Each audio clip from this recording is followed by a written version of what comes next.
নমস্কার বন্ধুরা, আজকে 4 তারিখ। তো মাটি সব গুঁড়ো করা হয়ে গেছে। এইগুলোই হচ্ছে একদম অর্গানিক গার্ডেন সয়েল, যেইগুলোতে আমার দেখুন একেবারে এখানে জৈব সার মিশিয়ে সব জমিতে ফেলে রাখা আছে। যার উপরে হালকা ঘাসও হয়েছে, পাতা পচা, লিভ মোল্ড, আপনার ঘাস, যত যাবতীয় যে কম্পোস্ট টাইপের জিনিস, পানা, এইসব মিশিয়ে আমরা এইগুলো একটা জায়গায় এইভাবে লেয়ার আমরা জমির ওপর বিছিয়ে দিই এবং এর থেকেই যে একদম অর্গানিক আপনারা দেখতেই পাচ্ছেন এইখানে এই যে পাতা পচা, ঘাস পচা এবং এর সঙ্গে অনেক ছাই মেশানো আছে এবং আপনার ক্যালসিয়ামের সোর্স হিসেবে ঝিনুক, শামুক, এই দেখুন এইগুলো কিন্তু ক্যালসিয়ামের সব সোর্স,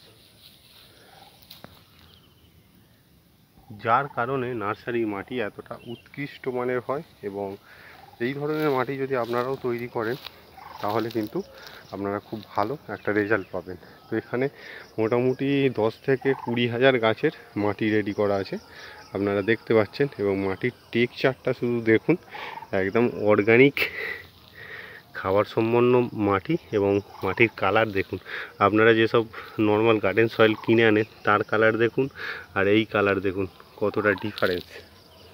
এবং এতে গাছ দিলে আপনার কিন্তু কাটিং হোক বা যে কোনো ধরনের পাম ভ্যারাইটি হোক বা ইনডোর গাছ, এতে যদি কিছু কম্পোস্টের সঙ্গে আমরা মিশিয়ে বা যদি সবজি ফল গাছ আমরা যদি বসাই তাহলে কিন্তু এতে খুব দারুণ কাজ দেয়। এবং এই দেখুন এইগুলো হচ্ছে শামুক, ঝিনুক প্রভৃতি যেসব জিনিস সেইগুলো এতে মিক্সড হয়ে থাকে এবং সেইগুলো আমরা এর সঙ্গে ভালো করে হাল করে দেওয়ার পরে সেইগুলো কিন্তু আমরা এখন এই মাটিটাকে আমরা 1.5 থেকে 2 মাস রাখবো এবং কিছু মাটি আছে যেইগুলোকে সঙ্গে সঙ্গে আমরা ইউজ করব। তো এখানে দেখুন মাটি পুরো রেডি এবং এইগুলোই হচ্ছে অরিজিনাল গার্ডেন সয়েল। এবং মাটির আপনারা টেক্সচার দেখলেই বুঝতে পারবেন যে কতটা দারুণ টেক্সচার মাটির। তো এই ধরনের মাটি করতে গেলে একটু খরচা অবশ্য বেশি হয়, ওই জন্য আপনারা যারা গার্ডেন সয়েল কেনেন যে মাটির দাম এত, তো একবার বলেছিলেন রামকৃষ্ণ পরমহংসদেব যে মাটি টাকা, টাকা মাটি। তো এখন হয়তো উনি যে সময় বলেছিলেন সেই কথাটা অতটা মানুষকে গুরুত্ব দেয়নি, কিন্তু এখন মানুষ সেই জিনিসটা বুঝতে পারছে যে মাটি টাকা, টাকা মাটি।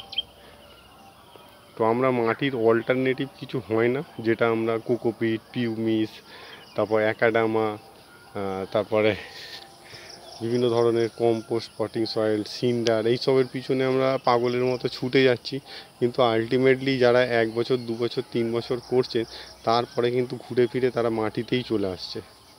মাটির মধ্যে প্রচুর পরিমাণে যেটা ব্যাকটেরিয়া, ভাইরাস, আপনার বিভিন্ন ধরনের জীবাণু থাকে, যারা হচ্ছে গাছকে খাবার যোগান দিতে সাহায্য করে।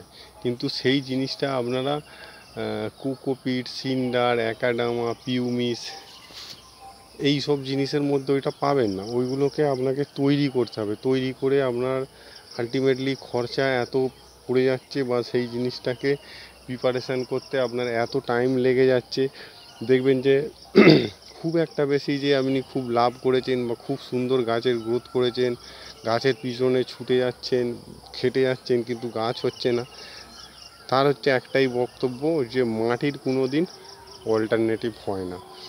তো রামকৃষ্ণদেব যিনি বলেছিলেন যে মাটি টাকা, টাকা মাটি, তো আজকে সেটা একদম ওনার যে বক্তব্যটা, তো আজকে একেবারে সত্যি বলেই মানুষের কাছে গণ্য হচ্ছে। তো এইখানে দেখুন যে মাটি যা আমি এখানে রেডি করেছি, মোটামুটি 10 থেকে 20,000, মোটামুটি 20,000-এর মতো গাছ এতে পটিং করা যাবে। তো আজকের মতো এখানে ভিডিওটা শেষ করছি। নমস্কার।